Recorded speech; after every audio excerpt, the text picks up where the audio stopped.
দেশের স্বার্থে কখনো 20টি পেইনকিলার নিয়েও খেলেছেন মুশফিকুর রহিম।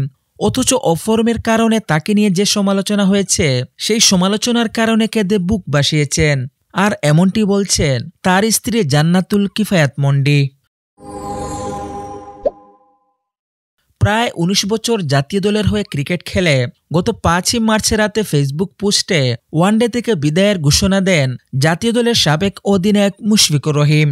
মুশফিকের অবসর ঘোষণার পর তার স্ত্রী মন্ডি ফেসবুকে আবেগে এক পোস্টে লিখেছেন, ওয়ানডে থেকে অবসরের জন্য দারুণ সন্তুষ্টি নিয়ে গর্বের সঙ্গে তোমাকে শুভেচ্ছা জানাচ্ছি প্রিয়। দারুণ ওয়ানডে ক্যারিয়ার ছিল তোমার, আলহামদুলিল্লাহ। তোমাকে দেখেছি নিজে সন্তুষ্ট না হওয়া পর্যন্ত কঠোর পরিশ্রম করতে, ভাঙা পাঁজর নিয়ে খেলতে এবং গুরুত্বপূর্ণ ম্যাচের জন্য একসঙ্গে 20টি পেইনকিলার নিয়ে খেলতে। তিনি আরও লেখেন, কখনোই নিজের জন্য খেলোনি তুমি, বরং খেলেছ দল ও দেশপ্রেমের জন্য। অজু না করে কখনো ব্যাট ও বল স্পর্শ করত না, এমন শত একজনকে নিজের পাশে পেয়ে আমি ধন্য। মন্ডি আরও লিখেছেন, তুমি পারিবারিক একজন মানুষ, আমাদের বাচ্চারা তোমার দারুণ পছন্দ করে।